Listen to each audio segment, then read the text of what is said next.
Bom dia, todo mundo me ouvindo bem? Eu recebi essa incumbência, essa tarefa abençoada de estar aqui. E para mim é um privilégio muito grande. Eu não posso deixar de falar que é um sonho para quem sempre buscou o conhecimento da palavra. E essa oportunidade, quando chega, a gente tem que aproveitar, mas para engrandecer a Deus. Eu estou aqui para poder ser servo de Deus e que o Espírito Santo tenha liberdade em nosso meio.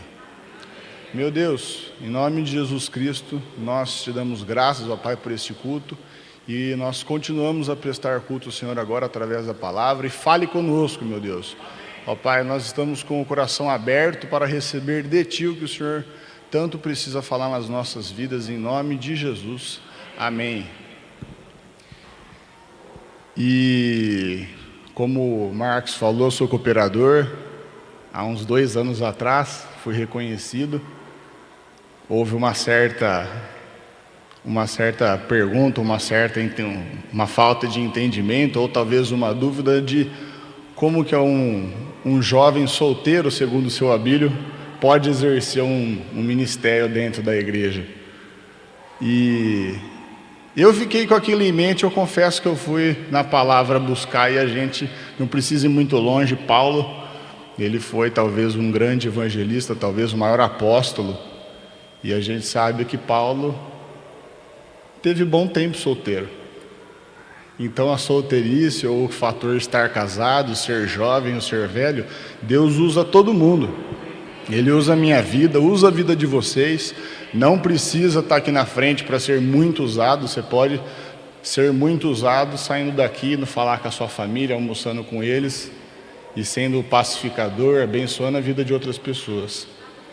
E agradeço a liderança dessa igreja, porque a gente, no dia a dia, a gente não reconhece, não valoriza o tanto que eles são importantes para nós. O pastor Abílio cuidou dos meus pais e o Ed cuidou de mim, espiritualmente falando. E aqui estamos, graças a Deus por isso daí. E quando na terça-feira o Abílio falou que eu iria pregar na semana seguinte a dele, eu falei, bom, responsabilidade grande. Já vinha aí o Marcos falando muito bem, já vinha o Robson, o Dr. Olivo, o Pinhata, o Alemão, o Chan. Você começa a olhar para você, você se sente pequeno. Mas graças a Deus, mais uma vez, e a palavra que veio para mim, que vocês estão vendo nas imagens ali, é a palavra de Deus. E o inimigo, ele fica bem furioso com a gente, muita coisa. Eu confesso para vocês que a minha grande dificuldade foi a oração. Era complicado eu orar, eu não tinha facilidade de orar. E eu gostava de orações relâmpago. Aquela oração quando você precisa de alguma coisa correndo. E dentre tantas coisas que o inimigo tem como estratégia, uma das principais dele é nos deixar distante da palavra de Deus. É a gente usar a Bíblia como um desafogo, como uma ferramenta para eu poder transformar minha vida num momento que eu estou atribulado, num momento que eu não tenho uma resposta, e a gente se esquece de tudo aquilo que envolve a palavra de Deus. É tão simples falar da palavra de Deus, mas é tão importante falar da palavra de Deus. Eu tenho certeza aqui que a gente lê a Bíblia naquela hora que a gente está tranquilo em casa ou na hora do aperto. E a palavra de Deus, a gente vai sair daqui hoje, se Deus permitir, e nós vamos nos exercitar a começar a ter a palavra de Deus como o principal momento, a principal hora das nossas vidas, como aquilo que eu tenho que ter como prioridade todos os dias na minha vida, e nós vamos estudar juntos aqui o porquê que a Bíblia é tão importante para a gente, e por que o inimigo ele se interessa tanto em te deixar distante da palavra de Deus. Não sou eu que vou falar, nós vamos ver na Bíblia essas perguntas, e a gente vai estudar juntos. Para falar sobre a Bíblia, eu separei rapidamente algo que eu já tive uma dúvida muito grande a respeito disso, e eu tentei deixar da forma mais breve, mais clara, uma linha do tempo sobre Velho e Novo Testamento, porque a gente fica... Uma das dúvidas que eu tive foi: por onde eu devo começar a estudar a Bíblia? Porque aonde eu vou abrir então? E como que eu vou estudar? Como que eu vou pegar esse livro abençoado que é a Palavra de Deus e ele fazer morada dentro de mim e eu entendê-lo como um todo? Na linha do tempo, a criação e a queda, depois Noé, então Abraão, Isaque e Jacó, e aí Moisés, no momento em que Deus está querendo que o povo seja liberto da escravidão, do jugo, e vem a lei. Depois então Josué e Caleb, eles conquistam a terra prometida, e nessa conquista que eles têm da terra prometida, precisava de gente para governar o povo. Havia uma desordem, e foi a época dos juízes. E então veio o Reino Unido. O povo falou assim: a gente quer um rei, a gente quer ser... Nós queremos estar à semelhança dos outros povos. Eu acho que Juízes não está mais legal, a gente precisa de uma novidade aqui. Vamos centralizar em um homem todo o poder e o governo do nosso povo. Foi quando o povo escolheu, e através de algumas tarefas, Saul, ele foi reconhecido. E a gente sabe que depois Davi foi ungido pelo profeta Samuel, seu reinado foi puro, teocrático. E então depois Salomão, e aí depois entra uma época complicada. O tempo todo Deus querendo se reconciliar com o povo dele e o povo distante. Aí parece que o povo vai pegar, vai engatar a segunda marcha, vai voltar a ficar próximo de Deus, e essa briga não cessa. O Velho Testamento inteiro fica uma dúvida: o que precisa fazer para o povo entender que eu, Deus, quero estar perto deles, eu quero o melhor para eles? O que vai ter que acontecer então para acabar com essa... Deus se interessa em se aproximar do povo dele, e o povo dele não quer saber de Deus. E nesse meio tempo o povo de Deus viveu o exílio, viveu o domínio do povo, dos inimigos sobre eles. E aí Deus, ele teve a maior decisão, a maior estratégia do mundo, e jamais vai ter um sacrifício tão grande para as nossas vidas que nem foi o plano que ele teve. Ele falou: bom, eu como parte de mim vou mandar o meu filho ali e nós vamos resolver de vez este problema. Não vou mais precisar me relacionar com o meu povo através de homens, como por exemplo na época dos profetas. Eu quero falar diretamente ao coração de cada um desses meus filhos, e eu quero adotar todo mundo, eu não quero que um só fique de fora. A única coisa que eles precisam fazer é crer. Tão somente crer que vai dar tudo certo. E no Novo Testamento segue ali os evangelhos, com a vida, o ministério de Jesus, depois a morte e a ressurreição dele, a grande comissão, o Espírito Santo. Entra o crescimento, o surgimento e o crescimento da igreja ali em Atos e em diante, o ministério de Paulo, o desenvolvimento do ministério de Paulo, as cartas que ele escreve para as igrejas. Não era fácil para Paulo estar em todos os lugares, então ou era através de carta ou muita oração, mas um colérico que igual Paulo, ele queria estar em todos os lugares, e as cartas eram o melhor lugar para ele poder falar com todo mundo sobre todos os assuntos, e tem falado com a gente até hoje. E lá no final, no último livro, que é o Apocalipse, essa canção bonita que eles cantaram do Apocalipse, fala sobre a visão que João tem sobre os fins dos tempos. E ele, na linguagem dele, do jeito dele, usando as figuras que ele tinha na época, tentou se expressar da visão que ele tinha. Talvez por isso a nossa dificuldade de entender. Dada essa introdução, que a gente falou sobre o Velho e o Novo Testamento, então o Velho Testamento ele ficou baseado no que Jesus vai vir e vai trazer salvação para todos. E no Novo Testamento Jesus veio e Jesus voltará para buscar essa igreja. Amém? Isso é fundamento principal que nós precisamos ter consolidado, firme, convictos acerca da palavra de Deus. São coisas que não tem como nós fugirmos do aprendizado e estarmos bem seguros acerca disso. E por que conhecer a palavra? Quando eu estava estudando sobre a palavra de Deus, a gente pensa, qual é a parte boa de conhecer a palavra? Porque, ao contrário do que a gente pensa, o inimigo coloca na nossa mente, a gente acha que conhecer a palavra, eu vou começar a descobrir o quão podre eu sou. Eu começo a me enxergar e eu começo a ficar até com medo de começar a ler a palavra, porque eu falo, eu achava que eu era bom, e de repente agora eu estou me tornando... Eu estou me enxergando como uma pessoa que eu não valho nada. E a Bíblia realmente traz isso, só que ela traz isso exatamente para te libertar do pecado. Então, sobre a primeira coisa boa, o porquê de conhecer a palavra, é que pois através da palavra a libertação. Lá em João 8,32 fala que e conhecereis a verdade e a verdade vos libertará. O Abílio fala sobre libertação de púlpito. E libertação a gente considera coisas evidentes, coisas sérias. As drogas, o álcool, a prostituição, a mentira. E nós somos escravos de muitas coisas, muitos pecados. E essa escravidão não é o inimigo que nos faz escravo, é a nossa decisão que nos torna escravo. Nós escolhemos estar pecando e viver nesse pecado.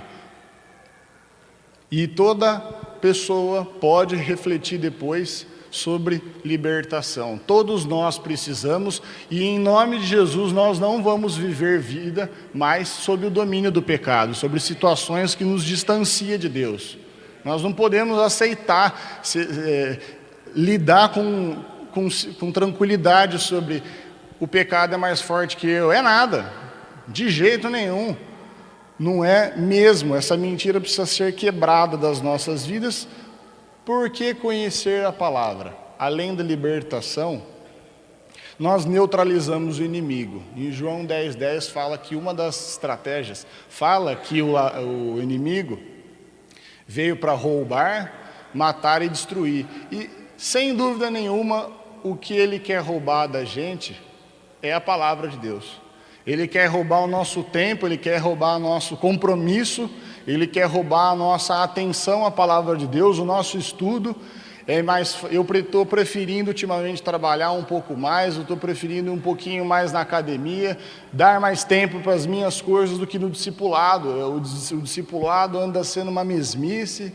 As mensagens, elas não têm falado comigo, eu percebo que só fala mais com os meus irmãos, e a gente começa a ser enganado. O inimigo começa a roubar da gente a palavra de Deus, e a palavra de Deus, ela é para todo mundo, ela é viva. Nós vamos falar sobre isso daqui a pouco. E lá em Salmos, fala no 119:11 que eu tenho que tomar uma decisão sobre a palavra. Para mim a palavra ela é tão preciosa que eu resolvi escondê-la no meu coração para eu não pecar mais contra Deus. Então, se eu quiser neutralizar a ação do inimigo, eu escondo essa palavra e eu torno ineficaz a tarefa que ele tem de roubar a palavra da minha vida. E a gente começa a entender que, embora a nossa luta não seja contra homens, ela é espiritual, nós não somos tão fracos assim como a gente se sente. Como o inimigo tenta falar na nossa mente, nós somos fortes. Lá em 1 João, no capítulo 2, no versículo 14, ele fala para os pais, ele fala para todo mundo, e ele fala em especial também para os jovens. E eu me colocando como jovem, e eu acho que todo mundo pode se colocar aqui agora nesse texto, ele fala: jovens, tenho-vos falado porque a palavra de Deus está em vós e tendes vencido o maligno. É uma afirmação que Paulo faz e eu abraço isso para a minha vida. E quem não conhece a palavra? Tem as pessoas lá de fora, que a gente fala as pessoas do mundo, mas no mundo todos nós estamos. As pessoas que ainda não tomaram uma decisão. Essas pessoas, elas não têm um norte. E pelo fato delas não conhecerem a palavra, elas não sabem como agradar o coração de Deus. E elas não conseguem se enxergar como quem está pecando contra Deus. Então, você falar para uma pessoa que não conhece a palavra que ela está errada, ela não está errada. Ela não leu ainda, ela não entendeu ainda que o que ela precisa fazer para agradar o coração de Deus, ela está fazendo o contrário, porque não conhece a palavra.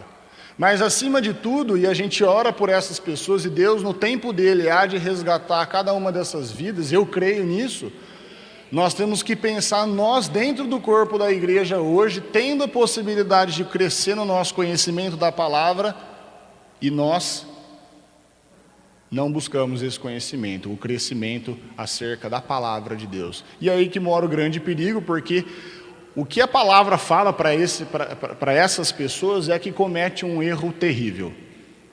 Lá em Mateus 22, 29, errais por não conhecer as Escrituras, e nem o poder de Deus. Não precisamos mais falar muita coisa, a não ser que é um erro gravíssimo nosso não conhecer a palavra de Deus. Certa vez, eu li num livro cristão que quem não tem conhecimento é alienado, é alheio, é ignorante, mas quem não quer ter conhecimento é idiota. Aquilo gravou em mim, porque apesar de ser forte e ser impactante a frase, ela é uma verdade. Quem não tem conhecimento é ignorante, quem não quer ter conhecimento é idiota. Outro ponto que a Bíblia ela nos traz, e agora nós vamos ler a palavra, é que eu conheço a palavra, que é outro ponto muito importante para a gente discutir. Eu conheço a palavra, mas não obedeço, eu não pratico a palavra, e agora? Outro tema também abordado lá em Mateus 7, 26 e 27, fala: mas todo aquele que ouve estas minhas palavras e não as põe em prática, será comparado a um homem insensato que edificou a sua casa sobre areia. E desceu a chuva, correram as torrentes, sopraram os ventos e bateram com ímpeto contra aquela casa, e ela caiu, e grande foi a sua queda. Todo mundo aqui, imagino que já deve ter construído uma casa, ou pelo menos já deve ter um contato com alguma construção. E sobre construir uma casa na areia, está completamente errado. Não tem fundamento nenhum, é gasto de tempo, de material, é um atraso de vida muito grande. E Jesus compara a vida dessa pessoa, que ela conhece a palavra, que ela tem um entendimento, mas não coloca em prática isso, com uma pessoa que fez esse tipo de construção, escolheu construir sobre a areia e não sobre a rocha. É uma pessoa que no primeiro problema, na primeira dificuldade, na primeira situação adversa, o próprio Jesus fala uma palavra muito boa que a gente tem que gravá-la, que é sobre queda. E sabe por que a gente não coloca em prática a palavra de Deus? Porque a gente lembra da palavra de Deus, porque o Espírito Santo nos convence, ele nos acusa, ele fala com a gente antes da gente tomar uma decisão. A gente não pecou sem querer, pecou involuntário. O Espírito Santo ele fala aos nossos corações, mas a gente não obedece a palavra de Deus porque a gente sabe que na hora que a gente perder o controle das nossas vidas, a gente volta aos pés. A gente volta aos pés de Cristo. A gente fica mais emotivo na hora do louvor, a gente frequenta mais a reunião, a gente fica mais próximo da nossa liderança, quando a gente está com sérios problemas. E aí a hora que me convém, eu obedeço, não me é conveniente, não tem por que eu obedecer. Para que eu vou obedecer 100%? Se eu obedecer 100% a palavra de Deus, eu não vou ter vida, eu não vou viver. A minha vida vai ser uma vida só de renúncia. Eu não vou poder fazer as coisas que eu gosto, e muito menos ser uma pessoa feliz. E aí o inimigo pega todos esses comentários que eu fiz agora e ele vai trocando. Cada dia ele põe um na tua cabeça. Não vou curtir minha juventude, minha fase adulto, não vou poder curtir meus filhos ou curtir meus pais, não vou poder viajar, não vou poder fazer nada. E a gente troca uma eternidade pelo aquilo que é rápido e passageiro. Mentira do inimigo nas nossas vidas. E é outra coisa que a gente tem que combater. Nós não precisamos pegar todo o conteúdo bíblico e querer colocar ele em prática de uma vez, porque a gente não vai conseguir. Mas a gente pode ir de um por um, caminhando todo dia, uma conquista cada dia, uma conquista por mês, por semana. Começo pelas minhas maiores dificuldades, depois aquilo que já não é mais difícil aquilo para mim, de repente eu passo a controlar aquilo, depois eu domino aquilo que era um problema na minha vida através da palavra, eu passei a ser vencedor naquela situação. Eu saí de preso, de escravo para livre, através da palavra. Esse é o efeito positivo que a gente está conversando aqui. E ele fala que quem constrói a sua vida sobre a areia, é só esperar a queda, a pessoa que não pratica. Vamos em frente que a palavra de Deus, a gente tem mais para estudar e já tem falado conosco. No próximo ponto, conhecer a palavra traz vitória sobre a tentação. A gente poderia falar só sobre esse texto. Esse texto ele já seria o suficiente para nós lidarmos acerca da palavra, porque ninguém mais, ninguém menos que o próprio Cristo, ele mostrou, pelo exemplo que passou na pele, que a palavra de Deus, ela repele o inimigo. Ela deixa longe e torna totalmente ineficaz. Lucas 4, do 1 ao 13, vamos ler juntos, e nos sublinhados estão as respostas que Jesus deu na hora da tentação, usando a palavra de Deus. Jesus, pois, cheio do Espírito Santo, voltou do Jordão e era levado pelo Espírito no deserto durante 40 dias, sendo tentado pelo diabo. E naqueles dias não comeu coisa alguma e, terminados eles, teve fome. Disse-lhe então o diabo: se tu és filho de Deus, manda esta pedra que se torne em pão. Jesus, porém, lhe respondeu: está escrito, nem só de pão viverá o homem. Então o diabo, levando-o a um lugar elevado, mostrou-lhe num relance todos os reinos do mundo, e disse-lhe: dar-te-ei toda a autoridade e glória destes reinos, porque me foi entregue e dou a quem eu quiser. Se tu me adorares, será toda sua. Respondeu-lhe Jesus: está escrito, ao Senhor teu Deus adorarás e só a Ele servirás. Então o levou a Jerusalém e o colocou sobre o pináculo do templo e lhe disse: se tu és filho de Deus, lança-te daqui abaixo, porque está escrito, aos seus anjos ordenará e a teu respeito que te guardem, e eles te susterão pelas mãos, para que nunca tropeces em alguma pedra. Respondeu-lhe Jesus: dito está, não tentarás o Senhor teu Deus. Assim, tendo o diabo acabado toda a sorte de tentação, retirou-se dele até ocasião oportuna. Jesus, ele deixou o exemplo para nós. Ele foi levado pelo próprio Espírito em um deserto, e lá ele ficou 40 dias, e o inimigo apelou. Não é possível derrubar o Filho de Deus. Ou eu imagino que ele falou assim, o diabo pode ter pensado: se eu conseguir derrubar o Filho de Deus, estou feito. Porque ele, como um grande exemplo, então eu vou usar todas as minhas artimanhas. Ele tentou trabalhar na mente ali de Cristo, e o inimigo, como é astuto, começou a falar da necessidade dele básica, depois tentou entrar na parte,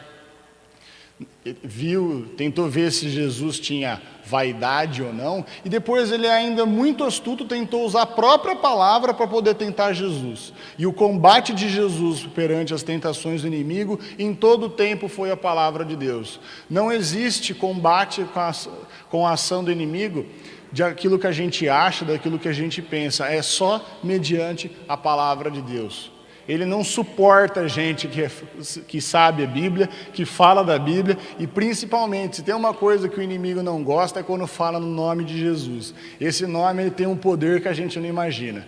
Eu, de criança, uma vez, meu pai, ele foi acionado para poder ir com um outro diácono e expulsar o demônio na vida de uma pessoa. Ligaram no celular dele, e ele levou a mim e ao meu irmão para a gente ir com o violão.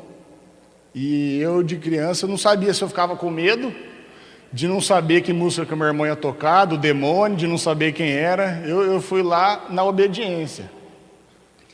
E quando eu cheguei ali, eu vi, aquilo me marcou muito, porque eu vi uma pessoa totalmente descontrolada. Não é a pessoa, a gente sabe disso. E eu tive essa experiência de ter visto uma pessoa endemoniada. E ali a gente começou a tocar, e a gente começou a orar. Mas eu me arrepio de lembrar, porque todas as vezes que se tocava no nome de Jesus Cristo, saía o demônio na hora. Aí depois teve passou-se um tempo, a pessoa caiu em si, para graça de Deus, e eu tive essa experiência de saber que na hora que a gente toca nesse nome poderoso, não tem o que segura a gente, não tem o que breca a gente. É um nome que a gente talvez um dia vai saber o tamanho, a importância, a bênção que é o nome Jesus Cristo nas nossas vidas. E Jesus, ele pôde usar através da palavra, porque ele mesmo como filho de Deus, ele como homem, ele buscou conhecimento acerca da palavra. E ele usou na hora que o inimigo tentou tentá-lo, foi através da palavra de Deus que ele neutralizou novamente o inimigo.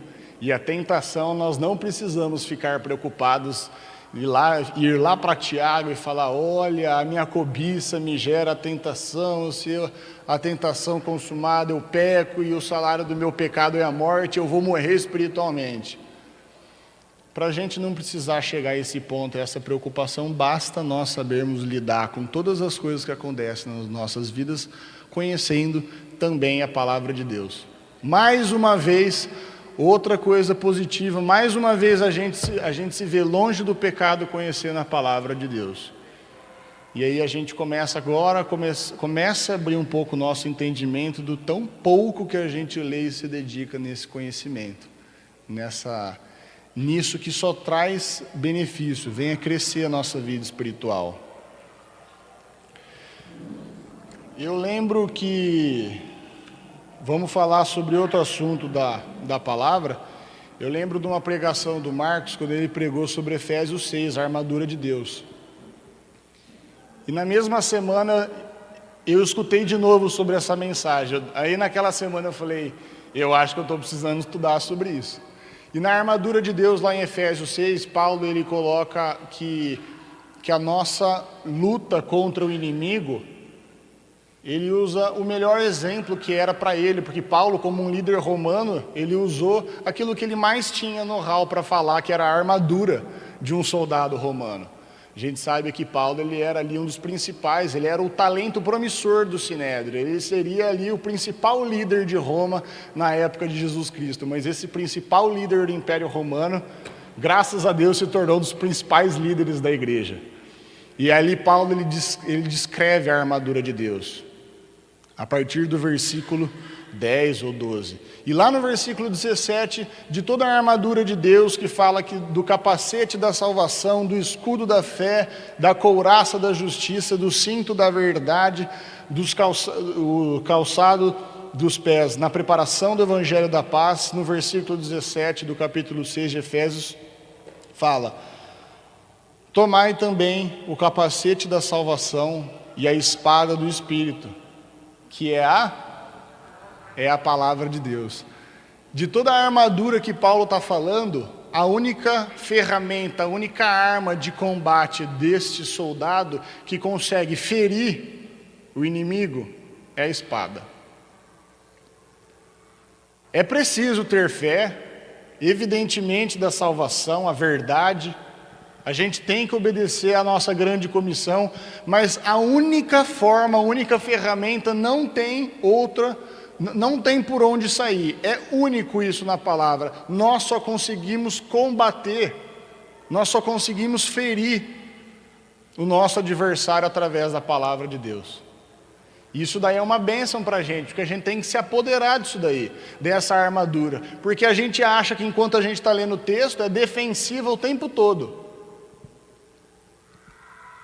Eu só me defendo, eu me defendo, eu luto contra aquilo, mas está nas nossas mãos a possibilidade também de acabar com esse problema nas nossas vidas, de acabar com essa guerra nas nossas vidas, que é conhecendo, dominando, aprofundando o nosso conhecimento na palavra de Deus. E eu não preciso ler a palavra de Deus a respeito de um tema que eu preciso, esteja passando no momento. Eu primeiro leio, primeiro cresço em conhecimento, e na hora que vir, automaticamente eu vou saber agradar o coração de Deus. Não vai ser um esforço, não vou ter que procurar o conhecimento acerca. Se eu tiver que tomar uma decisão e já conheço a palavra de Deus, eu não preciso, agora eu vou me trancar no meu quarto, na minha sala, no meu escritório, vou ler a palavra de Deus, consultar o que ela tem para mim e já te respondo. Não precisa, é automático, você sabe como responder, como se portar, nossa vida muda, ela avança. Portanto, a palavra de Deus que nós falamos aqui, ela liberta, ela nos tira da prisão, ela nos ajuda a não pecar, que a gente leu em Salmos 119:11, que eu escondi a palavra de Deus no meu coração para eu não pecar contra Deus. Traz vitória sobre a tentação, nós vimos Jesus usando a palavra para deixar longe a tentação, e no final do texto ali em Lucas fala que o inimigo, ele falou assim, não deu. Que fala que ele, vencida as tentativas, ele mesmo se retirou.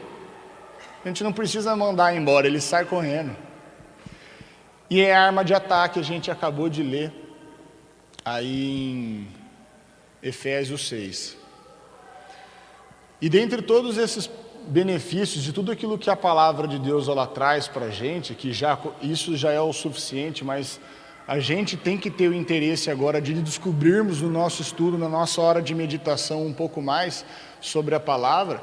E só para tocar nesse ponto, nessa palavra meditação, o salmista Davi, ele vai falar que o prazer de uma pessoa, de um filho de Deus, é meditar na lei do Senhor. E faz isso noite e dia.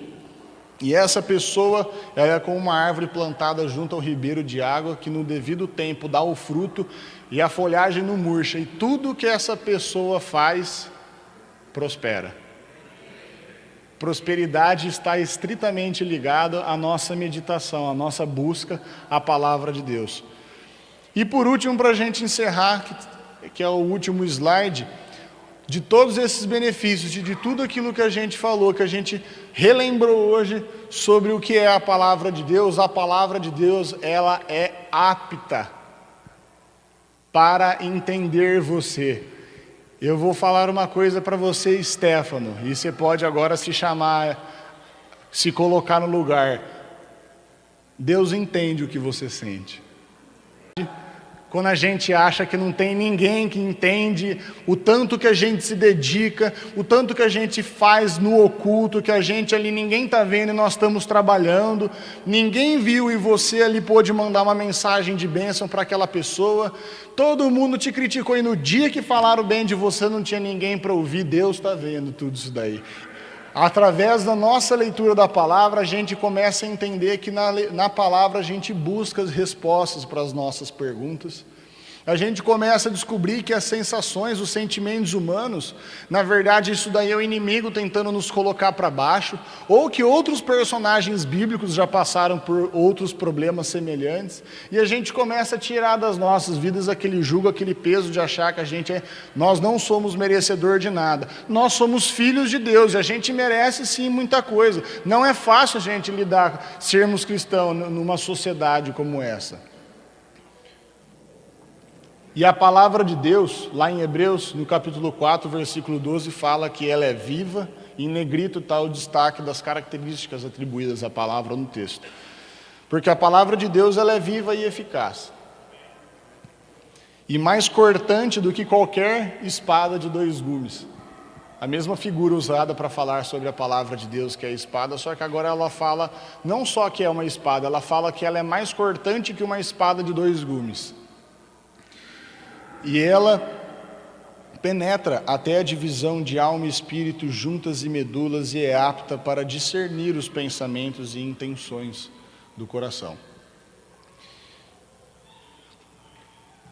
Quando eu pensei, que palavra eu vou dar lá no púlpito?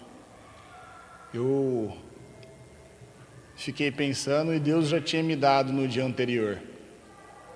E eu conversando com o Ed, com o Marcos, com a liderança, eles falaram algo que realmente é verdade. Eles falaram assim, olha, o arroz e feijão, ele é muito melhor, ele faz muito mais efeito do que os muitos ensinamentos, do que eu abrir Bíblia, a gente discutir o porquê, aonde, quando. É tão simples e está do dia inteiro com a gente, a palavra de Deus. Não é novidade nenhuma para ninguém, o tanto que a Bíblia deve andar com a gente. Mas se a gente não colocar na nossa vida o desafio da gente enxergar que nós não lemos, que a gente não busca, e quando a gente busca isoladamente um conhecimento bíblico, nós estamos perdendo tempo. O que eu vim trazer aqui, eu quero que o Espírito fale aos nossos corações durante a semana, é essa busca à palavra de Deus.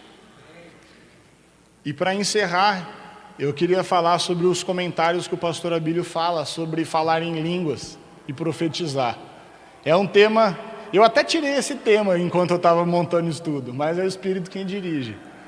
E ele fala assim, olha, o Abílio fala, eu nunca falei em línguas. Eu já tive o privilégio de falar, e isso daí é um dom, não é a gente que escolhe, é o Espírito Santo quem dá. E não nos torna melhor que ninguém.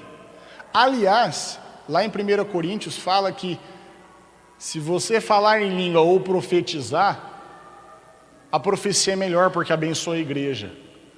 Então, se você estiver preocupado em orar muito, é muito importante orar. Em jejuar, é muito importante jejuar. Tudo aquilo que traz benefício para você é muito importante e é obrigação que a gente faça. Só que a palavra de Deus eu aprendo a me relacionar com o meu próximo. Eu obedeço naturalmente ao fundamento principal que o Abílio falou aqui na semana passada, que é amar o próximo. Porque eu posso passar uma noite orando e no meu primeiro relacionamento eu não amar o meu irmão. E através da leitura da palavra, a nossa vida há de ser transformada a partir de já, para com que a gente obedeça à palavra de Deus. Amém? Este era o recado que eu tinha para trazer, que o Espírito Santo vai falar com a gente durante a semana. E leiam a Bíblia, façam este compromisso com vocês mesmos, dentro da casa de vocês. E uma das coisas que o Ed fazia, quando eu fazia alguma pergunta para ele, e minha mãe fazia, e minha avó também fazia, é que todas as perguntas que eu queria ter eu queria cortar caminho, eu queria uma resposta rápida para uma dúvida minha na Bíblia. Os três falavam, procura na palavra de Deus. A hora que você achar a resposta, eu te confirmo aqui, eu falo se você está certo ou está errado. Então vamos fazer isso daí, que isso é maravilhoso. Amém? Deus abençoe todo mundo. cmc.com.br é o nosso canal para compartilhar o Evangelho do Reino de Deus e o senhorio de Jesus Cristo.